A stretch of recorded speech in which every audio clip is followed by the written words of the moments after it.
Goa Organics వారి skin care, hair care, wellness products కోసం AP, తెలంగాణలో డిస్ట్రిబ్యూటర్లు కావాలను వివరాలకు స్క్రీన్ పైన ఉన్న నెంబర్కి కాల్ చేయండి.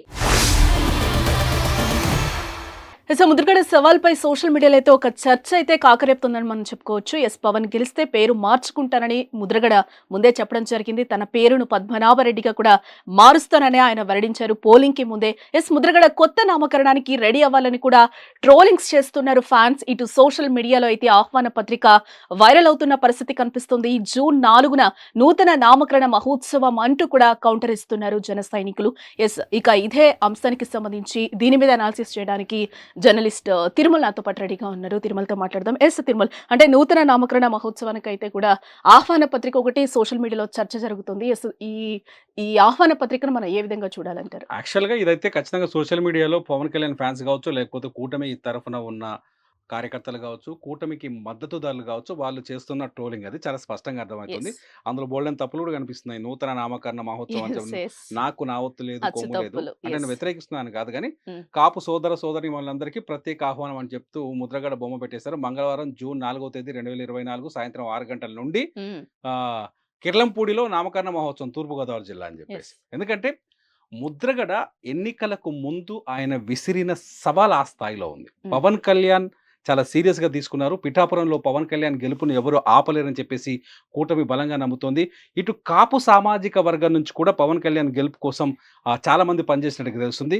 ముద్రగడ ఆంధ్రప్రదేశ్లో కీలకమైన నాయకుడు, కాపు సామాజిక వర్గంలో అత్యంత ముఖ్యమైన నాయకుడు, మొదటి నుంచి కాపు సామాజిక వర్గాన్ని లీడ్ చేస్తూ వచ్చిన నాయకుడు. అటువంటి ముద్రగడ ఎన్నికల ముందు వరకు ఏ పార్టీకి మద్దతు ఇస్తాడు అనే చర్చ భయంకరంగా జరిగింది. ఆ చర్చలో భాగంగా ఒక దశలో పవన్ కళ్యాణ్ తను ముద్రగడ జనసేనలో చేరబోతున్నాడు అంటే గత ఎన్నికల్లో ముద్రగడ మద్దతు వద్దు ఎలా ఆలోచించినా వైసీపీకి ఉంది. గత ఎన్నికల్లో వైసీపీకి మద్దతు ఇచ్చారు ముద్రగడ. కాపు సామాజిక వర్గం ఓటు వైసీపీకి పడింది అనే చర్చ ఉంది. ఈ నేపథ్యంలోనే ఉభయ గోదావరి జిల్లాలో వైసీపీకి మంచి సీట్లు వచ్చాయి. ఇదంతా కాపు సామాజిక వర్గం వల్ల వచ్చాయి. ఈసారి కాపు సామాజిక వర్గం ఏకపక్ష వన్ సైడ్ ఉండాలి, లేకపోతే కూటమి అంటే టీడీపీ కావచ్చు, జనసేన కావచ్చు, బీజేపీ కావచ్చు, కాపు సామాజిక వర్గం ఓట్లని తమ వైపు ఆకట్టుకోవడానికి అనేక ప్రయత్నాలు చేశాయి. ఈ ప్రయత్నాల్లో భాగంగా ముద్రగడ పద్మనాభంతో కూడా చర్చలు జరిపారు.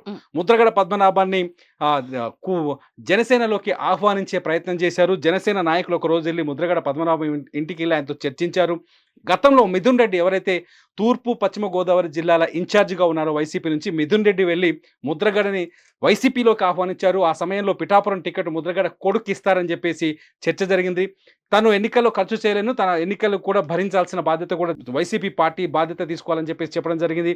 అయితే చివరి క్షణంలో ముద్రగడ మనసు మార్చుకున్నారు, మళ్ళీ జనసేనలో చేర్చారనే చర్చ కూడా జరిగింది. ఇదంతా జరుగుతున్న తరుణంలో లాస్ట్ మినిట్లో ఎలక్షన్ దగ్గరకు వచ్చేసరికి ముద్రగడ అఫీషియల్గా వెళ్ళి వైసీపీలో జాయిన్ అయ్యారు. జనసేనలో చేర్తారనుకున్న ముద్రగడ వైసీపీలో జాయిన్ అయ్యారు. దీంతో ముద్రగడ వర్సెస్ పవన్ కళ్యాణ్ అనే చర్చ మొదలైంది. ఎందుకంటే వైసీపీ పిఠాపురంలో పవన్ కళ్యాణ్ ఓడించి తీరుతామని మొదటి నుంచి వాళ్ళు సవాల్ చేస్తూ వచ్చారు. అక్కడ బలమైన అభ్యర్థి ఎవరైతే వంగా గీత ఉన్నారో, కాంగ్రెస్ నుంచి బలమైన రాజకీయ నాయకురాలమే. ఆమె రాజకీయ ప్రస్థానం చిరంజీవి పెట్టిన ప్రజారాజ్యం పార్టీతో మొదలైనప్పటికీ కాంగ్రెస్లో కీలక నాయకురాలుగా పనిచేశారు, ఎంపీగా పనిచేశారు. ఆ తర్వాత వైసీపీలో చేరి కూడా కాకినాడ ఎంపీగా ఉన్నారు. కాకినాడ ఎంపీ నుంచి ఈసారి పిఠాపురానికి వైసీపీ తరఫున పోటీ చేస్తున్నారు. పిఠాపురానికి వచ్చారు ఆమె. కానీ పిఠాపురంలో పవన్ కళ్యాణ్ వర్సెస్ వంగా గీత అంటే కాపు, ఇద్దరిది కాపు సామాజిక వర్గమే. ఇద్దరు పోటాపోటీగా కాపు సామాజిక వర్గంలో ఓట్లని తమ వైపు తిప్పుకోవడానికి ప్రయత్నించారు. ఈ తరుణంలో ముద్రగడ చేసిన సవాళ్లు పవన్ కళ్యాణ్ వెనకాల ఉన్న కాపు సామాజిక వర్గానికి కావచ్చు, లేకపోతే పవన్ కళ్యాణ్ ఫ్యాన్స్ కావచ్చు, తీవ్రంగా హర్ట్ చేశాయని మాత్రం మనం ఖచ్చితంగా చెప్పాలి. ఎందుకంటే పిఠాపురంలో ఓడించి తన్ని తరిమేస్తాం, ఒకవేళ పవన్ కళ్యాణ్ని పిఠాపురంలో గెలిస్తే నా పేరు మార్చుకుంటాను, నా పేరు పద్మనాభరెడ్డిగా మార్చుకుంటాను అని సవాల్ చేశారు. ఆ సవాల్కి సమాధానమే ఇప్పుడు పబ్లిక్లో తిరుగుతున్న, వైరల్ అవుతున్న ఆ ఆహ్వాన పత్రిక. అందుకనే పవన్ కళ్యాణ్ గెలవబోతున్నాడు, భారీ మెజార్టీతో గెలవబోతున్నాడు. అందుకోసమే ముద్రగడ పేరు మార్చుకోక తప్పదు అని చెప్పేసి ఆయన ఫ్యాన్స్ ఇప్పుడు ట్రోల్ చేస్తున్నారు. నిజంగానే రెడీగా ఉండాలంటారా పద్మనాభరెడ్డిగా మనం ఎలా చెప్తాం ఒకటి ఏంటంటే పవన్ కళ్యాణ్‌కి పవర్ ఉందక్కడ.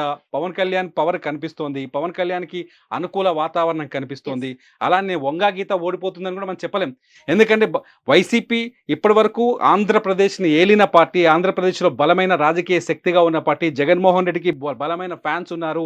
వంగా గీత కాకినాడ అదే పార్లమెంట్ నియోజకవర్గంలో పనిచేశారు. వంగా గీత మొదటి నుంచి రాజకీయ నేపథ్యం ఉంది. కింది స్థాయి నుంచి కార్యకర్తల బలం ఉంది. అంత మాత్రాన ఎవరిని తక్కువ అంచనా వేయలేం. కాకపోతే ఏందంటే పవన్ కళ్యాణ్ మీద ఫోకస్ ఎక్కువ ఉంది. Yes. పవన్ కళ్యాణ్‌కి అనుకూలత్వం కనిపిస్తోంది. ఇప్పుడు అనుకున్నాం కదా ఇంతకుముందు బెట్టింగ్‌లో కూడా పవన్ Yes. కళ్యాణ్ ఎక్కడున్నారంటే ముందు వరుసలో ఉన్నారు. పవన్ కళ్యాణ్ పైన బెట్టింగ్ గెలుస్తారని ఎక్కువగా బెట్టింగ్ కాసేవాళ్ళు ఉన్నారు. ఇదంతా చూస్తుంటే ఖచ్చితంగా ముద్రగడ తల ఉంచాల్సి వస్తది సవాల్‌కి ముద్రగడ అనేది ఇప్పుడు Yes. ఫ్యాన్స్ చేస్తున్న ట్రోలింగ్ ఇదంతా తప్ప Yes. ముద్రగడ పేరు మార్చుకుంటాడు. ఒకవేళ పవన్ కళ్యాణ్ ఓడిపోతే తల ఉంచుకొని పోవాల్సి, లేకపోతే రాకుండా ఇంట్లోకి నుంచి బయటకి రాకపోవచ్చు, లేకపోతే అంటే గట్టిగానే ఓటమిని సవాల్ అంగీకరిస్తాడు. విసిరారు కదా. ఓటమిని అంగీకరిస్తాడు. అంతమించి ఏముంటది? ఉమ్. అంతమించి ఏముండదు. కాకపోతే ఫ్యాన్స్ మాత్రం ఒక పండగ చేసుకుంటున్నారు. 21 Yes, రోజులు అంటే ఉంది. ఇక్కడ ఏదైనా ఇంకొకటి చేస్తారు. కూడా మనం డిస్కస్ చేయాలి. అంటే ఫ్యాన్స్ అనే విషయమే కాదు, డాటర్ కూడా అంటే ముద్రగడ డాటర్ కూడా ముందు క్రాంతి. కొన్ని కామెంట్స్ చేశారు. క్రాంతి కూడా ఏంటంటే వైసీపీ ఓన్లీ మా డాడీని వాడుకుంటుంది, వాడుకొని వదిలేస్తే తప్పితే పవన్ కళ్యాణ్ ఖచ్చితంగా గెలుస్తారు అని కొన్ని కీలక కామెంట్స్ చేసింది. అంటే అవును. ముద్రగడ మొదటి నుంచి ఆయన కాపు సామాజిక వర్గం కోసం కొన్ని దీక్షలు చేశారు. మనం గతంలో చూసాం. ఎస్. కాపులకి రిజర్వేషన్ ప్రకటించాలంటూ, అవును. కాపుల్ని బీసీలో చేర్చాలంటూ ఆయన ఇంట్లో ఆమరణ నిరాహార దీక్ష చేశారు. ఆ దీక్ష సమయంలో ఆయనకు పూర్తి కుటుంబం సహకారం కూడా ఉంది. ఆయన ఓ ప్లేట్ పట్టుకొని టన్ టన్ టన్ టన్ టన్ టన్ టన్ అని కొట్టేవాడు. కొడుతూ వెరైటీ దీక్ష చేసేవారు. ఆయన నిరసన తెలియజేసేవారు. అవును. అటువంటి ముద్రగడకి సొంత కూతురే వ్యతిరేకంగా మాట్లాడడం అనేది నిజంగా అది కొంత ముద్రగడకి మైనస్. ఎందుకంటే ఆమె కూడా క్రాంతి ఎప్పుడు మాట్లాడిందంటే, ముద్రగడ పద్మనాభం పవన్ కళ్యాణ్ పైన బహిరంగంగా వైసీపీ కండువా వేసుకొని వచ్చి సవాల్ చేసినాడు. నా పేరు మార్చుకుంటాను Yes, పద్మనాభ exactly. రెడ్డిగా అవును. అని చెప్పినప్పుడు అప్పుడు క్రాంతి బయటకు వచ్చింది. మా నాన్న మాటలు నమ్మకండి, వైసీపీ మా నాన్నని తప్పుదోవ పట్టిస్తుంది, మా Yes. నాన్నని వాడుకుంటుంది వైసీపీ అనేది. కానీ మా నాన్న ద్రోహి, మా నాన్న కాపు ద్రోహి అని ఏం మాట్లాడలేదు ఆమె. ఆమె ఏం చెప్పి నాన్నని తప్పుదోవ పట్టిస్తున్నారు, మా నాన్నని రెచ్చగొట్టారు, అందుకే మా నాన్న ఆ మాట అనడం, పవన్ కళ్యాణ్ని తీవ్రమైన పదజాలంతో దూషించడం తప్పు. ఆమె ఆవేదన వ్యక్తం చేసే హక్కు ఆమెకుంది. ఆమె ఒక ఓటర్. ముద్రగడ కూతురు అయినంత మాత్రాన ఆమెకి ఇష్టాలు ఉంటాయి, ఆమెకి అభిమానం ఉంటుంది. ఆమె పవన్ కళ్యాణ్ ఫ్యాన్ అయ్యి ఉండొచ్చు, కాదని చెప్పడానికి మనం ఎవరు? కాబట్టి ఆమె ఖచ్చితంగా మా నాన్నని బదనాం చేస్తున్నారని చెప్పింది. ఆమె పవన్ కళ్యాణ్ పట్ల ఆమెకున్న భక్తిని, పవన్ కళ్యాణ్ పట్ల ఆమెకున్న అభిమానాన్ని ఆమె ప్రదర్శించారు. కాబట్టి క్రాంతి చెప్పడం కూడా ముద్రగడ కొంత తండ్రి కూతురు కాబట్టి కొంత చర్చ అయితే జరిగింది. ఓన్లీ ముద్రగడ ఒకటే కాదు, గతంలో ఆఖరికి అంబటి రాంబాబు మీద ఆయన అల్లుడు ఎవరో వచ్చారు, అల్లుడు కూడా మాట్లాడారు, మా మామయ్య కోటేద్దు ద్రోహి అది ఇది అని చెప్పేసి ఆయన మాట్లాడారు.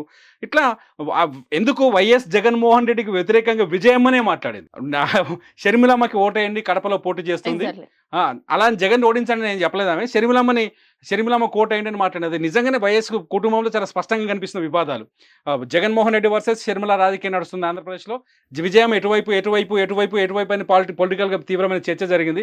ఈ నేపథ్యంలో విజయమ్మనే చెప్పింది స్పష్టంగా, ఏ కొడుకు కోసం విజయమ్మ ప్రజలోకి వెళ్ళిందో, ఏ కొడుకు కోసం పోటీ కట్టిందో, ఏ కొడుకు కోసం కాంగ్రెస్ని వ్యతిరేకించిందో, కాంగ్రెస్ పైన తిరగబడిందో, ఆ విజయమ్మని ఇవాళ షర్మిల వైపు, కాంగ్రెస్ వైపు మాట్లాడుతుంది. సో రాజకీయాల్లో ఏది శాశ్వతం కాదు, శత్రుత్వం శాశ్వతం కాదు, మిత్రుత్వం శాశ్వతం కాదు. ఇదే ముద్రగడ రేపు పవన్ కళ్యాణ్తో కూడా కలిసి పనిచేస్తాడేమో చెప్పలేం. ఇదే ముద్రగడ గతంలో చంద్రబాబు నాయుడు గవర్నమెంట్ లో పనిచేశాడు, మంత్రిగా పనిచేశాడు, ఇవన్నీ జరిగినాయి. సో ఏది శాశ్వతం కాదు. కానీ ముద్రగడ మాత్రం ఈ ట్రోలింగ్ ని ఎదుర్కోక తప్పదు. ఒకవేళ పవన్ కళ్యాణ్ గెలిస్తే మాత్రం ఇంకా భయంకరంగా ట్రోలింగ్ చేస్తారని మాత్రం సోషల్ మీడియాలో అర్థమవుతుంది. అంటే బెట్టింగ్స్ కూడా ఎక్కువ పవన్ కళ్యాణ్ మీద నడుస్తుంది కాబట్టి పిఠాపురంలో ఈసారి ప్రజా అభిమానం అంతా కూడా ఏదైతే ఫ్యాన్ అభిమానం అంతా ఈసారి ఓటుగా మలుచిందేమో అనుకోవచ్చు అంటారా? ఎలక్షన్ వేరండి, అభిమానం వేరు. ఎలక్షన్ మేనేజ్మెంట్ డిఫరెంట్ గా ఉంటది. చాలా ఎలక్షన్ చూసుకుంటూ ఆ లెక్కను చూస్తే పవన్ కళ్యాణ్కి 2014 ఆయన ఎప్పుడైతే రాష్ట్ర విభజన జరిగినప్పుడు జనసేన పార్టీని ఏర్పాటు చేశారు. హైదరాబాద్లోనే మీటింగ్ పెట్టారు. లక్షల్లో జనం తరలిచ్చారు. హైదరాబాద్ తర్వాత ఆంధ్రప్రదేశ్లో పవన్ కళ్యాణ్ కనిపిస్తే చాలు తొక్కిసలాట జరిగేది. అటువంటి పవన్ కళ్యాణ్కి 2019లో ఎందుకు ఓట్లు పడలేదు? కేవలం 9% మాత్రం ఓట్లు వచ్చాయి. సో ఎలక్షన్ వేరు, అభిమానం. నేను పవన్ కళ్యాణ్ ఫ్యాన్ కావచ్చు, నేను పవన్ కళ్యాణ్ పార్టీకి ఫ్యాన్ కావాల్సిన అవసరం లేదు కదా. సో ఎలక్షన్ మేనేజ్మెంట్ వేరు, పార్టీ మేనేజ్మెంట్ వేరు. పవన్ కళ్యాణ్ మాత్రం చాలా స్పష్టమైన ఫోకస్ కనిపిస్తుంది పిఠాపురంలో, ఆ ఊపు కనిపిస్తుంది. పిఠాపురంలో పరిస్థితులన్నీ మారిపోయాయి. సో హోరీ పోరు అని కూడా చెప్పలేని పరిస్థితే కనిపిస్తుంది.